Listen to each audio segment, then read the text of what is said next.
Welcome to this journey through the British Empire, the largest empire the world has ever known. But listen carefully. This video is not just about history. It is also about learning English in a natural way.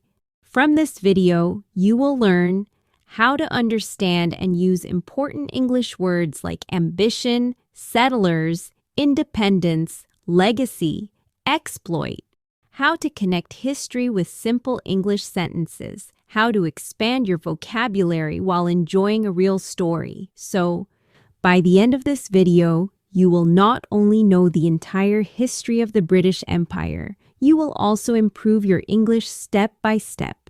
Now, let us begin our story. Close your eyes for a moment and imagine this. A small, rainy island in Europe, not very rich, not very big, and not very powerful. And yet, from this island, an empire rose that would one day rule 1/4 of the earth and control the lives of hundreds of millions of people. This is the story of the British Empire, the largest empire the world has ever seen. People even used to say, the sun never sets on the British Empire. Why?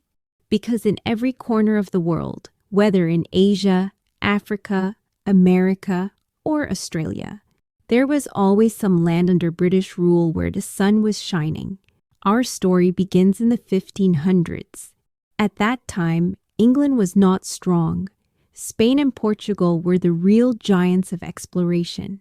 Spain had discovered the Americas, while Portugal controlled trade routes around Africa and into Asia. England looked small compared to them, but England had ambition. Ambition means a strong desire to achieve something. Brave sailors like Francis Drake and Walter Raleigh sailed across dangerous seas, searching for new trade and new lands. In 1607, the English founded their first permanent colony in North America, Jamestown, Virginia. Life was not easy there. Many settlers means people who moved to a new land, died from hunger and disease. But still, Jamestown survived. It was the first seed of the future empire. Slowly, colonies began to spread in the Caribbean and North America. The 1600s and 1700s were centuries of wars and competition. England fought Spain, France, and the Netherlands to control the seas. Why? Because whoever controlled the seas controlled the world's trade. England captured Caribbean islands like Barbados and Jamaica. These islands became centers of sugar plantations. Sugar was so valuable, it was called white gold, and it made Britain very rich. But this wealth came with cruelty. To work in the plantations, Britain became involved in the Atlantic slave trade. Millions of Africans were taken by force and sold as slaves. They were treated as property, not as people.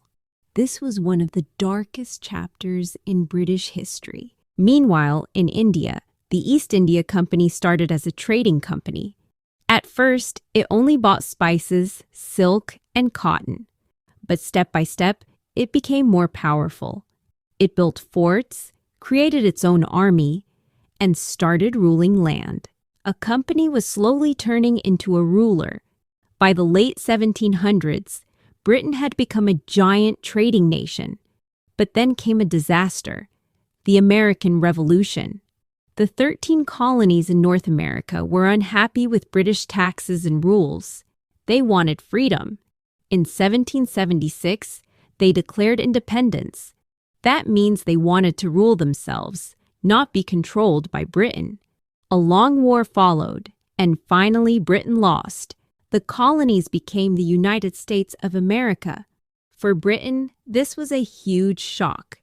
Many thought the empire was finished. But instead of giving up, Britain looked elsewhere, to Asia, Africa, and the Pacific. The 1800s became the golden age of the British Empire. Britain was now the strongest country in the world. It was the age of the Industrial Revolution. Factories in Britain produced cloth, iron, and machines. Trains and steamships changed travel and trade, and the empire grew bigger than ever before. India became the jewel in the crown. That means it was the most valuable colony. From India came cotton, spices, tea, and many other goods. Britain built railways, schools, and courts in India, but it also took resources and ruled with a heavy hand. In Africa, Britain took huge areas of land: Egypt, South Africa, Nigeria, Kenya, and many more. In the Pacific, Australia and New Zealand were added to the empire. Canada remained loyal and became part of the British world.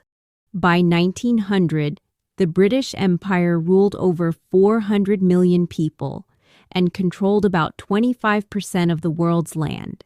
Imagine that. One small island ruling 1/4 of the planet. This is why people said, the sun never sets on the British Empire. But glory has two sides.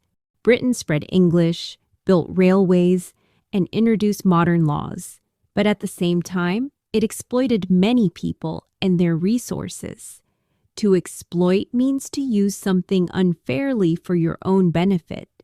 Many colonies suffered under this rule. Then came the World Wars. In World War I, 1914 to 1918, millions of soldiers from India, Africa, Canada, and Australia fought for Britain. Many died far from their homelands. Britain won, but the empire was weakened. In World War II, 1939 to 1945, the story repeated. Again, colonies supported Britain, and again Britain survived. But this time, after the war, Britain was exhausted and almost bankrupt. The world had changed.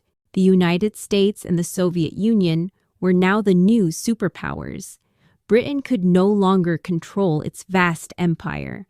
After 1945, independence movements grew stronger. In 1947, India became free, and Pakistan was created. Later, Bangladesh also gained independence.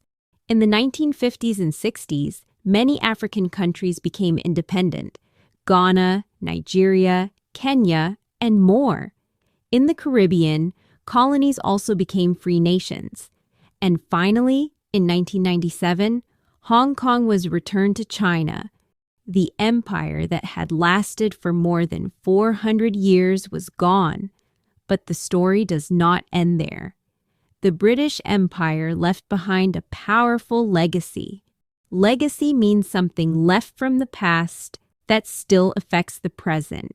And the biggest legacy was the English language. Today, English is the global language of business, travel, and the internet. Many countries kept British-style law, railways and education. Sports like cricket, football, and rugby spread all over the world. And even today, the Commonwealth of Nations keeps former colonies connected with Britain in a peaceful way. So what can we learn from the story of the British Empire? It is a story of both greatness and suffering. On one side, it built railways, connected the world, and spread English.